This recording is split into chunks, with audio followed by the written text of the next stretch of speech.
Hey guys, welcome and ting and ting and ting. Another video coming up here, and this one we're going back to Ireland, y'all. Yes, this one is Bloody Sunday: Escalation in the Irish War of Independence, the Great War of 1920. And a part of Bloody Sunday, my country's got an event called Bloody Sunday also, and the name of it probably was taken from that Bloody Sunday in Ireland because I remember us paying a lot of attention to what's going on in Ireland. And I don't know why we were doing that, but that was the topic of the news. And we always used to talk about the IRA and stuff all the time on the island back in the day. Let's go ahead and YouTube and Simmer and see what this is all about. And welcome to the Great War. Throughout the summer of 1920, British authorities in Ireland were facing a crisis. Armed resistance against British rule on the island was going into its fourth year, police morale was at an all-time low, IRA attacks were increasing, and large areas of the island were essentially outside of British control. By early fall, however, it seemed that the British had at least partially been able to improve their situation. The arrival of the new auxiliary division, which was made up of former army officers, seemed to have given them the upper hand over the IRA, even though their reprisals against civilians did cause growing resentment. But the IRA was not defeated, and in fact, they were in. That's crazy. I have to stop it a minute here because I got a little flashback when I saw the gun with the bayonet on it like that. You know what I mean? I remember those days back in the day, boy, when our policemen, whenever they go on parade, because they didn't carry guns or anything like that. And even during the riots, I didn't see them come out with their guns like that. I don't remember that. But anyway, when they on parade and they had the guns with the bayonet and stuff and they marching, that just give me a little flashback there. In the midst of making ambitious plans for future operations against the British. In this episode, we'll take a look at two critical moments in the Anglo-Irish War that took place exactly 100 years ago: Bloody Sunday and the Kilmichael ambush. In September and October 1920, it seemed to many observers that the IRA was weakening, and morale amongst their brigades was indeed low. They did have several tactically successful ambushes against British police, but these had brought little in the way of strategic or political change. In fact, at this stage, there were more British troops and police in Ireland than ever before, and the province of Ulster was de facto separated from the rest of the island. Some in the IRA even wanted to abandon their policy of guerrilla warfare in favor of open conflict with the British, even though they lacked the arms and heavy weapons to make a go of it. The general headquarters refused the idea, but tensions remained. On the British side, Prime Minister David Lloyd George was also under pressure. He was facing a series of massive strikes and protests in England, and therefore was even more motivated to end the violence in Ireland by finding a political solution. So he put out the first feelers of peace towards the IRA, but for the moment, they brought no results. Lloyd George was also having problems with his own military, especially the British commander in Ireland, General Neville Macready. Macready didn't like the Irish, but he also disagreed with the practice of extrajudicial police reprisals against civilians, which Lloyd George had essentially allowed. Instead, Macready wanted to introduce martial law, which was a drastic step, but which would also give a legal basis for British actions and repression of the uprising. But in the fall of 1920, it seemed to the British that the situation was under control, so martial law would not become necessary. So the British were certainly under pressure in Ireland, but they also thought that they were winning the war. But the IRA had not gone away, and was about to mobilize and retake the initiative, thanks in large part to the intelligence work of Michael Collins. Now, Collins had been active for years in the revolutionary movement and had even participated in the Easter Rising back in 1916. In 1919, he became Minister of Finance in the self-proclaimed Irish Parliament, and soon after that, he became Minister for Home Affairs and Director of Intelligence. He soon became the most significant figure in the IRA thanks to his skill as an organizer and as an intelligence operative. And this, even though most people did not even know what he looked like, since there were very few photos of him, even though he hid in plain sight in the cafes and bars of Dublin. The British even put a £10,000 bounty on his head, even though they'd already captured and released him several times without recognizing who he was. He attained a sort of mythical status in Ireland, and even Lloyd George had to give him some praise. The tenacity of the IRA is extraordinary.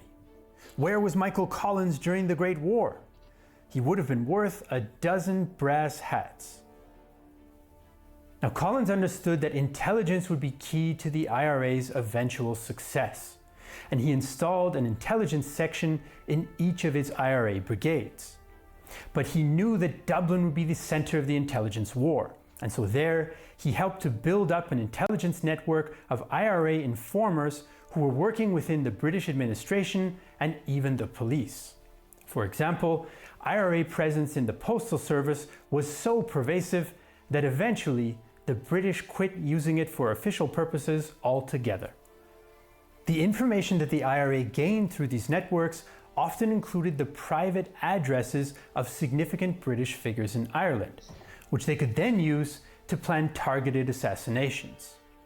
Now, most of these assassinations were carried out by a group known as the Squad, sometimes called the 12 Apostles. Between January 1919 and October 1920, the Squad claimed to have assassinated 100 police officers, including several important members of the British intelligence network. For the most part, it seemed that British intelligence was playing catch-up, even though Britain was considered to have one of the world's best intelligence services as the Great War came to an end. But in Ireland, they consistently underestimated the strength and scope of the Republican movement and could not even identify most of its top leaders. In October, the British services suffered a humiliation when they arrested but then released the leaders of the Cork IRA brigade without having recognized them. One of the problems with British intelligence is that there were several different agencies who often had difficulty coordinating their work together. There was the Special Crimes section of the RIC, there was the Detective Division of the Dublin Police, as well as others. But the main problem for the British was their weakness in human intelligence, as IRA agent Florence O'Donoghue recalled. One thing the British lacked, which the IRA had in generous measure, was the cooperation of the people, and without it, they were blind and impotent.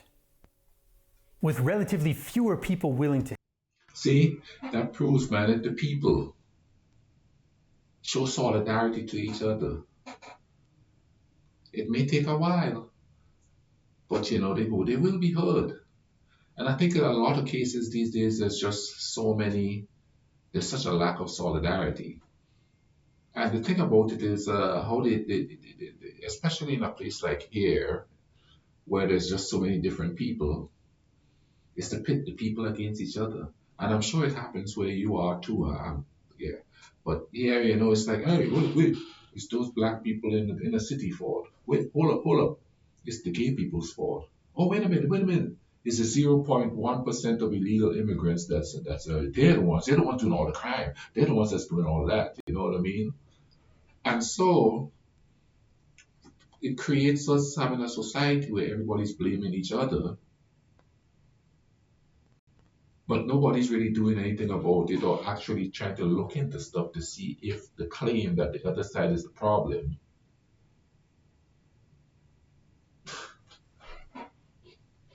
Even yesterday, man, I hear the craziest stories at work there, you know what I mean? Because there's several different types of political persuasions there. And people are so easily led. When you're easily led, it's easy for you to commit atrocities on others. And that's just the fact there, you know what I mean? Let's keep going here. To help them, the British had to rely on a network of paid informants. But this network could be infiltrated by the IRA and could also be intimidated by the IRA, and many people knew that informing for the Crown was liable to cost them their lives. Now, all this doesn't mean that the British had no successes whatsoever, and as time went on, Collins began to worry about British infiltration of IRA networks. In fact, in mid-November 1920, the British were able to obtain a case of documents that allowed them to identify 200 IRA men's names, and several operatives close to Collins were arrested and brought in for interrogation. So although the IRA had built a successful intelligence network under Michael Collins, it now seemed that the net might be tightening around them. So they decided that a bold move was required to show the British that the IRA was not going anywhere. On November 21st, Collins made his move, and Bloody Sunday began. The IRA operation that was launched on Bloody Sunday was designed to deliver a knockout blow to British intelligence in Dublin. The plan was to assassinate 12 British agents who were members of the so-called Cairo Gang and who all lived outside of the protective police barracks in the city, in the area commonly referred to as No Man's Land. The IRA plan was indeed risky. The size of the operation meant that the squad, which was responsible for carrying out the operations, would have to bring in new and untested men, and they could not be sure that they were trustworthy. But there was also criticism from within the IRA, not based on the risk, but based on the nature of the operation. IRA agent Todd Andrews recalled his opposition to the squad's methods. Killing a man in cold blood was alien to our ideas of how war should be conducted. But despite these objections, the plan went ahead, and on the morning of the 21st, the squad and other IRA agents involved formed 8 eight-man teams to carry out the operation. Unarmed scouts watched the target addresses to make sure that the coast was clear. Now, since it was Sunday, the IRA expected that most of the targets would still be in their beds or at least be at home, and at some of the target addresses, household servants allowed the IRA entrance into the homes. The operation began at 9 a.m., and historian Charles Townsend described one of the actions in Pembroke Street. The caretaker was shaking out the doormats when the 8 attackers walked up the steps at 9, so the front door was fortuitously open. In the hall, they split into 2 groups of 4 to go up the 2 thickly carpeted staircases. And on the landing, Charlie Dalton's group split again into 2 to enter the 2 bedrooms simultaneously. They identified the men they wanted, who each had a revolver in his hand, but both were shot before they could use them. Wow. At another location, a police patrol stumbled onto the attack while it was happening, and 2 auxiliary policemen were killed. In fact, these were the first 2 auxiliary fatalities of the entire war. Some of the targets at various locations managed to escape, and one was even able to wound 2 IRA attackers before getting away. By the end of the operation, 14 men had been killed, even though it's likely that the original IRA kill list was even longer. But the end of the IRA assassination operation did not mark the end of Bloody Sunday. The British retaliation came that afternoon, when auxiliaries and police surrounded a crowd that had been watching a Gaelic football match at Croke Park. Yeah. Now, they said that they wanted to search the crowd for potential IRA infiltrators, but before they could... Okay, I did do a reaction on what happened at that park, but this is a more comprehensive look at that whole day, because the first part, the other video that I reacted to said nothing about what the IRA's actions before that happened. Now, killing anybody is wrong as far as I'm concerned. But the occupation of someone else's territory, you can't really be angry at them if they feel oppressed, if their people aren't the ones in charge of them to go after you. It's going to happen sooner or later. It's like if you're living in a house with a parent that's really strict, what are you going to do? And of course, it seems like there's a history between the Anglo-Saxons and the Irish fighting each other, like a long history of it. You understand what I'm saying? So it's like a build-up of what happened, a build-up to what happened. But that's crazy there, you know what I mean? But let's keep going. To do so, shooting broke out. It has not been confirmed conclusively that the shooting came from the crowd against the police, as the police later claimed. Over the next 3 minutes, British police fired more than two. Does that sound familiar? The shooting came from the crowd, you know what I mean? Well, with the chaos, they could assert anything happened. It's kind of like, oh, civilians are dying over in, let's say, Iraq or somewhere in the Middle East. Oh, that's because they're using human shields, you know what I mean? And everybody buys that. You understand? No, I don't know if they do or not. I have my doubts about it. It's just an excuse for collateral damage.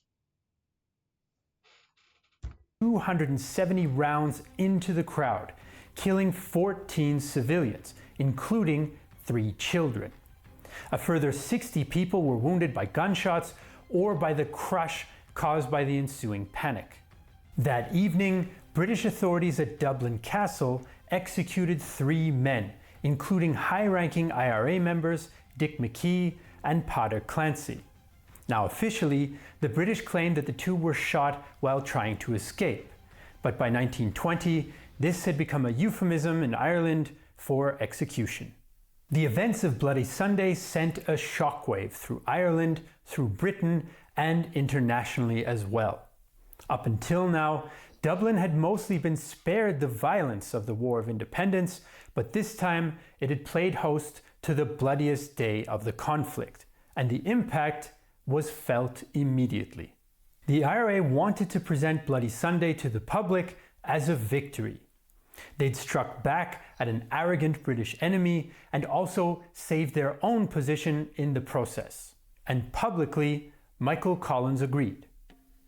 My one intention was the destruction of the undesirables who continued to make miserable the lives. I'm gonna stop here. The undesirables. I heard that phrase.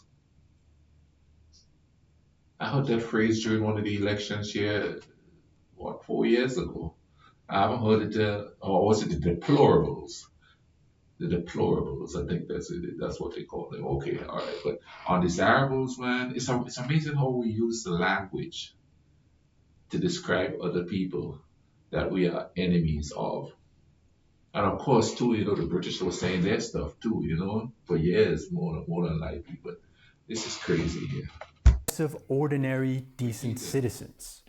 I have proof enough to assure myself of the atrocities which this gang of spies and informers have committed.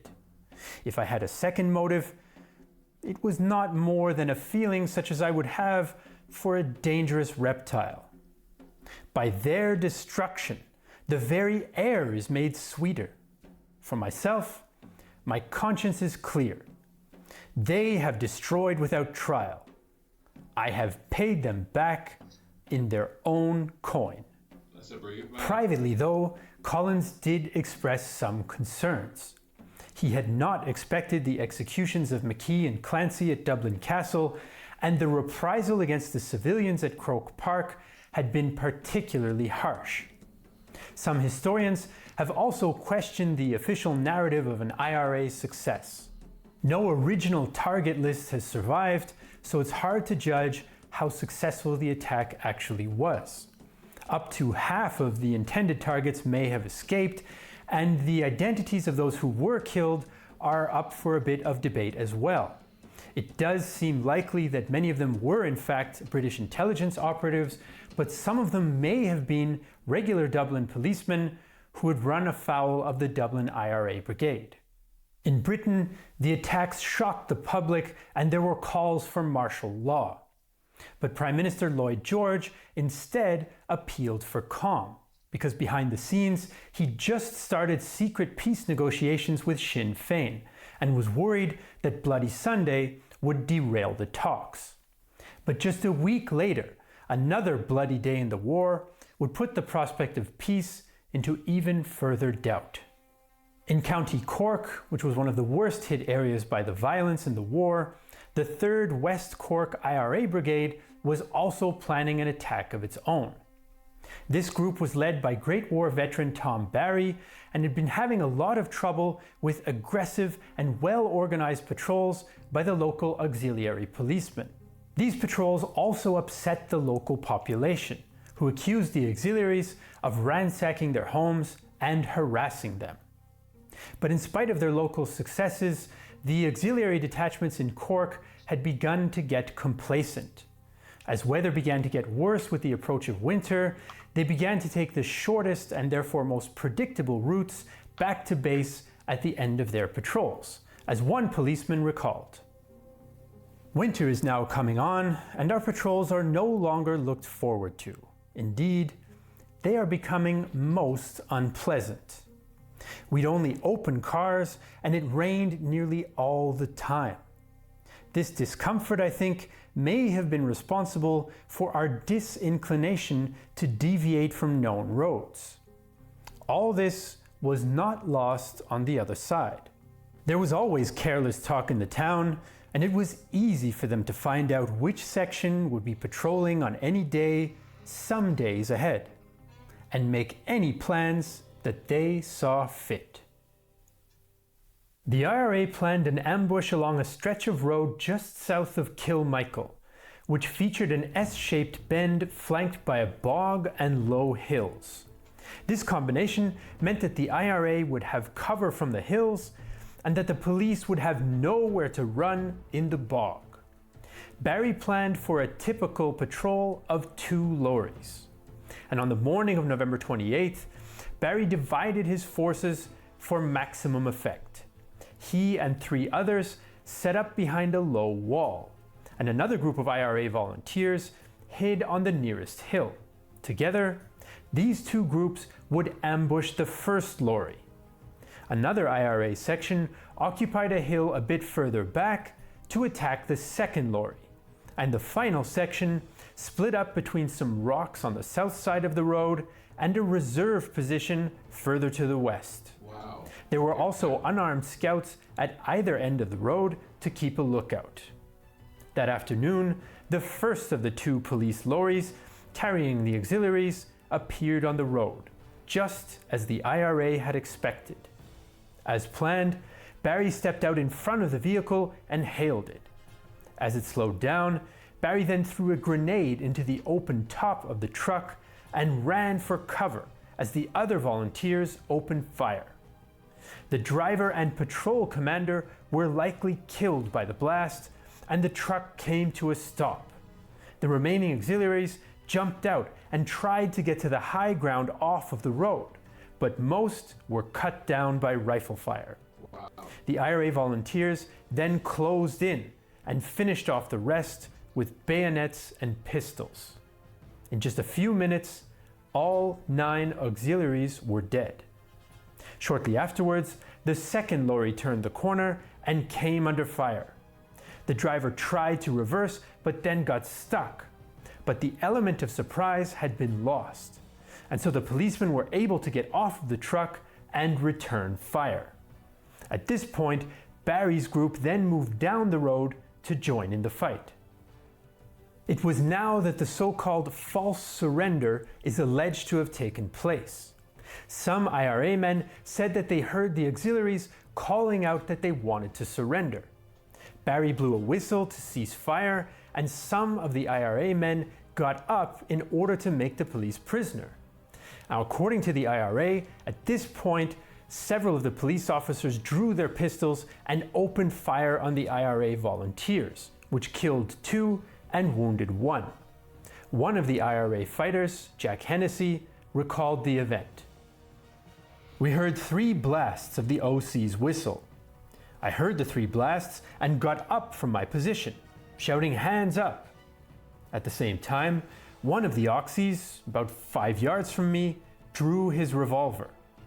He had thrown down his rifle. I pulled on him and shot him dead. I got back to cover where I remained for a few minutes, firing at live and dead Oxys on the road. the column OC sounded his whistle again. Nearly all of the Auxies had been wiped out. Now, the false surrender has become one of the most controversial aspects of the war, and the evidence is indeed contradictory.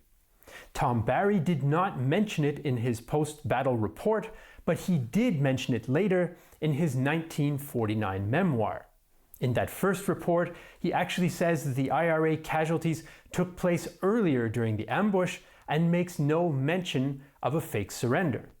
On the other hand, the Auxiliary Division commander, Frank Crozier, did seem to think that a confused surrender had taken place at the time. One possibility that's been floated is that the auxiliaries did try to surrender, but in the fog of battle did not realize that their surrender was being accepted, and they might have interpreted Barry's whistle and advance down the road as a final assault on their position.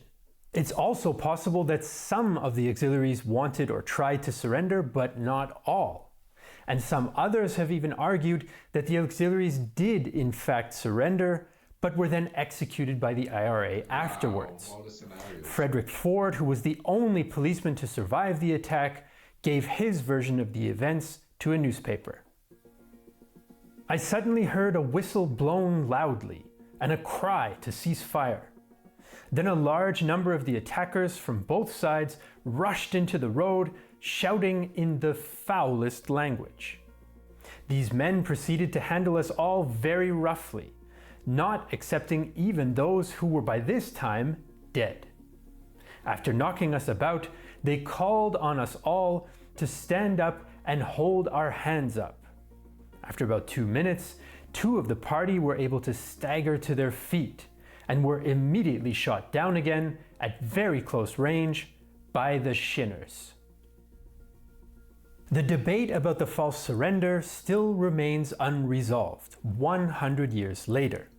What is clear is that 45 minutes after the ambush began, 16 of the 18 auxiliaries lay dead.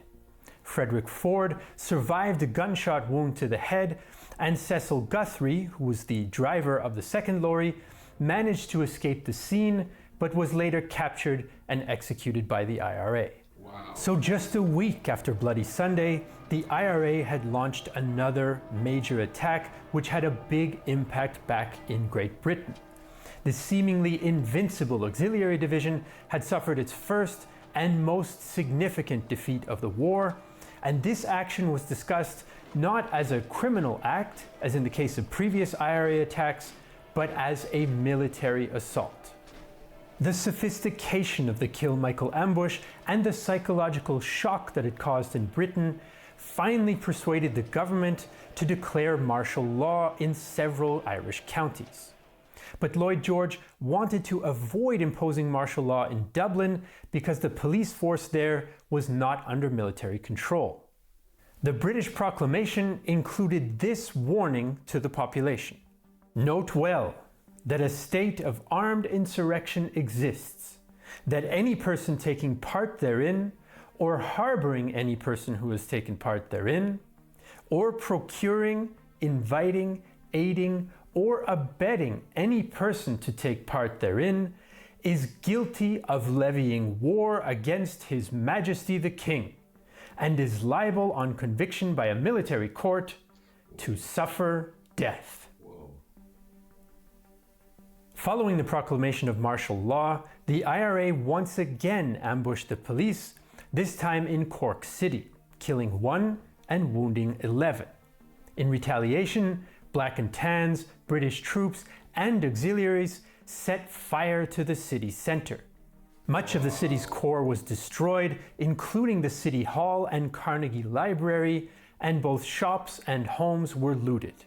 The burning of Cork brought international How much history they destroyed there? It's like things that we would never know. I mean, good Lord, they just destroyed all that history. Things we could have learned about what really is, when we know what was going on, but more detailed. The civilians paid the price big time there. Wow. condemnation and embarrassment for Great Britain. In fact, a British government report into the incident was not published because it was deemed disastrous for British policy. Residents of Cork received financial compensation for the attack, but for some of the auxiliaries, the reprisal was seen as payback for the previous two ambushes, and some were even seen wearing a burnt piece of cork on their caps to mark the event. Wow. The British authorities now decided that they had to limit or at least channel the violence of their forces in other ways. So they introduced an officially sanctioned policy of reprisals. It was hoped that these would take place under stricter discipline, and they would allow the police to vent their frustrations against the enemy without the scenes of random destruction that had been so damaging to Britain in Cork. The first government-approved reprisal took place in Middleton in January 1921. So as 1920 came to an end, British hopes for the future that had seemed so positive in the fall now looked grim, and Britain had suffered international humiliation. The IRA, on the other hand, had revived itself, and now the Irish War of Independence would enter a new and equally deadly phase. So now that we've caught up on the messy and complex events in Ireland in late 1920, I want to switch topics and talk to you a little bit about the messy and complex situation for history creators like us here on YouTube. Our 18-part, 5-hour-long documentary series about the Battle of Berlin wouldn't be allowed on YouTube because it shows a part of our history that's not, how shall we say, advertising friendly. So together with other creator friends of ours, we teamed up to have a platform where creators don't have to worry about demonetization or YouTube's infamous algorithm, and where the subscribers are directly supporting the creators that they watch. The content is ad-free. For example, the Nebula version of this video doesn't feature this very ad that you are watching right now. We want to thank Mark New. Wow. So I remember thinking about the whole Irish situation and the whole struggle. It's just like a continuous thing, you know what I mean? And because I think there was another upheaval in the 70s, and I think that's what had us thinking about it a lot, because the 70s was a whole revolution too. And yeah, I have a saying that I say, and this is a general statement. This is not about any specific country, and it's definitely not about the hard working class man. Because usually we have no control over what our government does if they figure this is best for you. So yes, just back us. But I'm gonna just leave you guys with this, right? You can't go to another person's territory to claim to liberate them of something, or liberate them of being uncivilized, liberate them of being purported dictatorships. You can't go to their countries claiming to liberate their family and friends of their lives, and expect them to feel liberated. It's kind of like if you're in your house and there's somebody in the house that's holding you guys hostage, and you call the cops, and the cops just came in and just kill everybody, including all your family members. You're not going to go, thank you very much, will you? Think about it. I'll leave a link in the description for this video so you can go check it out yourself. And thing, I'll also leave other links to other videos that I've reacted to on Ireland. I hope you guys are having a good day. Y'all take care of each other, alright? Cool runnings.